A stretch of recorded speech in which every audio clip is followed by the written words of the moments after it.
Tariq Ramadan est en prison depuis 24 heures. Hier, l'islamologue a été mis en examen pour viol. 2 femmes ont porté plainte contre lui. L'une d'elles exprime officiellement son soulagement. Juliette Andrieux. Tariq Ramadan passe sa 2e nuit en prison. Visé par les plaintes de 2 anciennes admiratrices, il est mis en examen pour viol. Le théologien suisse va rester au moins 4 jours derrière les barreaux. Le juge des libertés et de la détention doit décider si Tariq Ramadan sera remis en liberté dans l'attente de son procès. Si l'islamologue controversé est présumé innocent, c'est d'ores et déjà une victoire pour les plaignantes. Après avoir traversé des moments très difficiles durant des mois, après avoir été traîné dans la boue, après avoir vu ma réputation salie sur les réseaux sociaux et sur le net, je suis soulagée de savoir que la justice a tenu compte de ma parole. Merci à tous pour vos soutiens. Un scandale qui a éclaté fin octobre dans le sillage de l'affaire Weinstein et du hashtag Balance ton port. Après l'onde de choc sur les réseaux sociaux, cette première mise en examen d'une personnalité pourrait encourager les victimes à se lancer dans de nouvelles actions judiciaires. Ça peut libérer la parole d'autres femmes de voir que des femmes ont porté plainte, ont eu quelque part le courage de s'exposer parce que porter plainte contre une personne qui est très médiatique, contre une personnalité, c'est très difficile. Selon cette spécialiste, en France, seuls 9% des victimes de viol portent plainte et seulement 1% des violeurs sont condamnés en cour d'assises. Et puis, nouveau rebondissement dans l'affaire Weinstein. Cette fois, c'est Uma Thurman qui accuse le producteur de Tarantino, dont l'actrice est l'égérie, autant dire qu'ils se connaissent bien. Uma Thurman accuse Weinstein d'agression et de pression à son encontre dans une interview publiée par le New York Times. Bonsoir Laure Trick. Bonsoir. Soyez la bienvenue, vous êtes avocate Merci. au barreau de Paris, spécialiste des cas de harcèlement et de violences faites aux femmes. Vous êtes membre de l'association Avocats Femmes et Violences. En face de vous, Frédéric Foschiani, bonsoir. Bonsoir. Bienvenue également, vous êtes directeur général de QSN Digital, agence de marketing spécialisée en e-réputation, spécialiste des réseaux sociaux. D'abord, la mise en examen et le placement en détention de Tariq Ramadan, est-ce qu'on peut considérer que cela constitue un tournant? Je pense, oui. Un homme qui est puissant comme lui, sur les dénonciations de ces 2 femmes qui ont eu énormément de courage, les magistrats qui ont placé en détention, qui aussi ont eu, je pense, aussi beaucoup de courage. Oui, c'est un tournant. Et peut-être que psychologiquement, pour vos clientes, ça veut dire que ça aboutit. Enfin, en tout cas, c'est une mise en examen, c'est pas une condamnation. Mais en tout cas, la justice prend au sérieux ce genre de cas. Et c'est ce que vous avez entendu, ce que disait une des plaignantes, c'est qu'enfin notre parole est entendue, est écoutée. Et elles avaient l'impression très probablement dans les années antérieures de ne pas être entendues, ni par la justice, par la police, et là elles le sont. Et elles vont l'être désormais, j'espère, entièrement. Et justement, la libération de la parole dont on parle tant en ce moment, vous la constatez en tant qu'avocate dans votre activité quotidienne depuis quoi, 3-4 mois maintenant? Oui, ça fait à peu près 3-4 mois que cette parole... Oui, c'est vrai. C'est flagrant? Flagrant, c'est assez flagrant. C'est-à-dire que j'ai en effet de plus en plus des coups de téléphone de femmes qui me disent maintenant j'ose. Et qui prennent rendez-vous et qui disent maître, on vous appelle pour les faits dont on parle beaucoup à la télé en ce moment. J'ai eu que... Alors 4 mois c'est un peu court et un peu récent, mais j'ai eu en effet des appels et j'ai eu pas plus tard que jeudi. J'ai une femme qui est venue à mon cabinet et je pense qu'elle serait jamais venue. Elle est sous l'emprise de son mari, ça va jusqu'au viol, et elle aurait jamais parlé avant. Et elle a fait le lien, avec ce qui se passe en ce moment, le phénomène du moment. Et je pense qu'elle aurait jamais parlé. Vous parliez d'emprise à l'instant, c'est intéressant. C'est quelque chose que l'on remarque, c'est l'une des caractéristiques des affaires Ramadan, manifestement. Je dis une des caractéristiques des affaires Ramadan, notamment parce que vous remarquez vous aussi cela dans vos dossiers, la peur, l'emprise, la domination, l'intimidation, la domination. L'intimidation, la domination, l'influence. L'emprise, c'est vraiment la victime est complètement sous la coupe.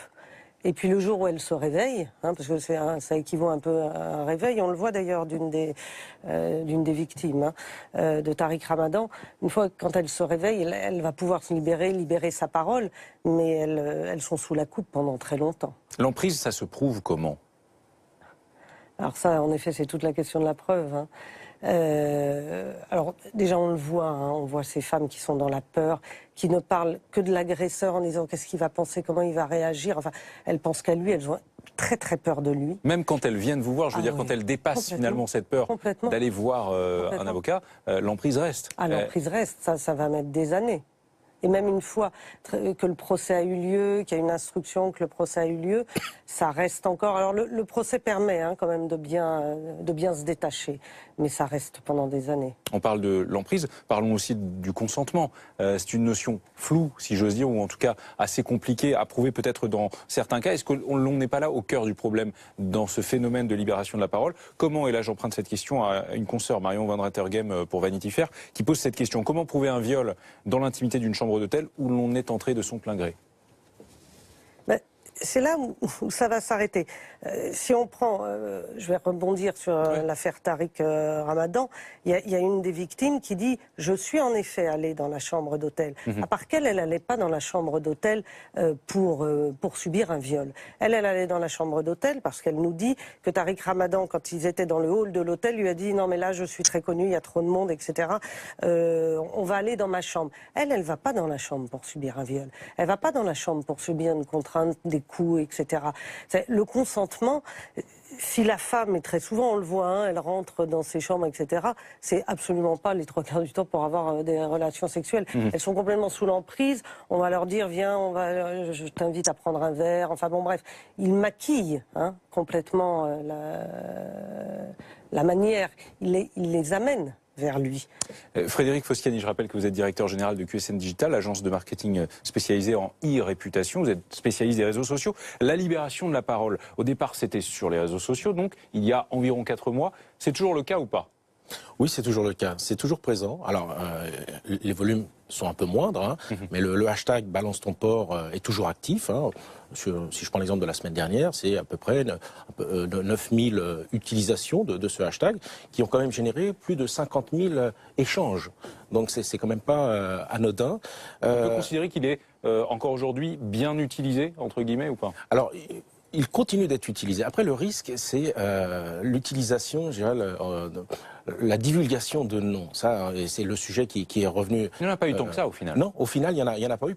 Pourquoi? Parce que finalement, les utilisateurs d'Internet savent très bien qu'ils s'exposent. À partir du moment où ils s'expriment publiquement, ils engagent leurs responsabilités et ils peuvent se trouver confrontés à des poursuites, finalement, pour diffamation, etc. Oui, dénonciation calomnieuse. Voilà.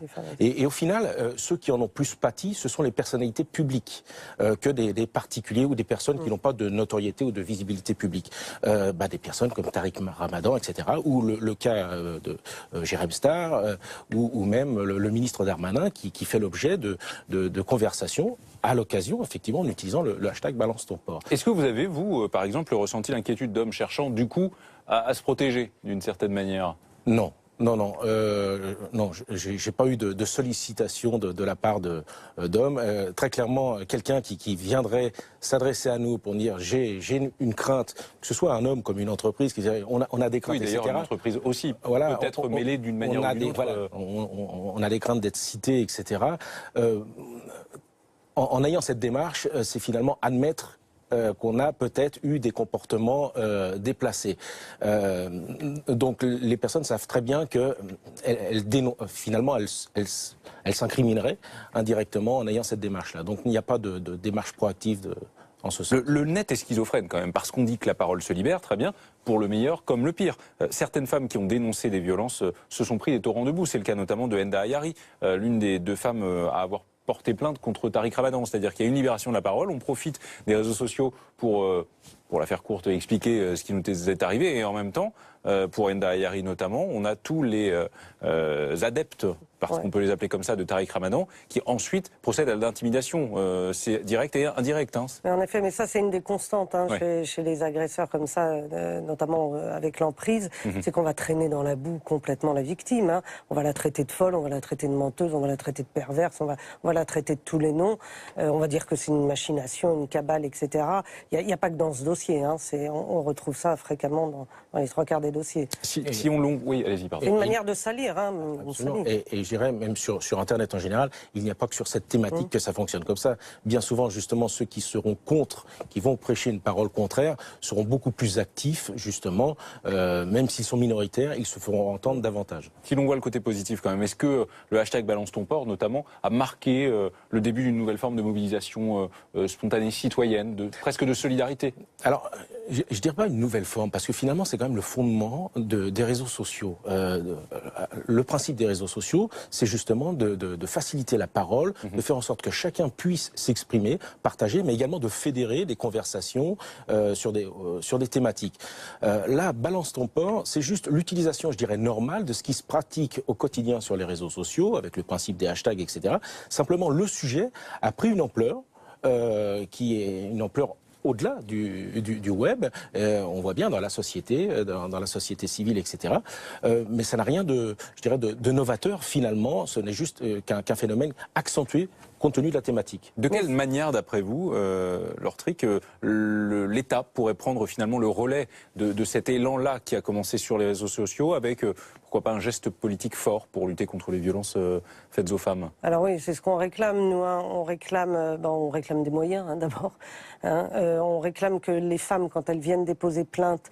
alors la police est formée maintenant de mieux en mieux, mais c'est vrai que l'écoute est difficile. C'est pas facile de pousser la porte d'un commissariat ou d'une gendarmerie. On demande des moyens en amont pour la prévention. Je crois que l'État, justement, c'était dans le projet... Marlène Schiappa, manifestement, a prévu la prévention, notamment. De faire la prévention, et ça c'est important. Prévention dans les collèges, prévention par les médias, en faisant plein de petites publicités, petites scénettes. Et en aval, est-ce que le parquet, par exemple, doit poursuivre systématiquement dès qu'il y a une plainte déposée dans ce domaine-là? Dès que les plaintes sont déposées, en effet, qu'elles soient poursuivies systématiquement. C'est pas le cas aujourd'hui? Non, c'est pas le cas aujourd'hui. Est-ce qu'il n'y a pas un risque quand même en poursuivant systématiquement? Il y a le principe de la présomption d'innocence aussi. Poursuivre, ça veut dire enquêter. Ça ne veut pas dire forcément mettre en examen, ça ne veut pas dire on enquête, on regarde si c'est vrai ou pas, s'il y a des preuves. Est-ce qu'il n'y a pas une notion de présomption de culpabilité qui s'instaure à partir du moment où on poursuit systématiquement? Quand il y a une vraie enquête, non, absolument pas. Merci à tous les deux d'avoir accepté l'invitation de Week-end Direct.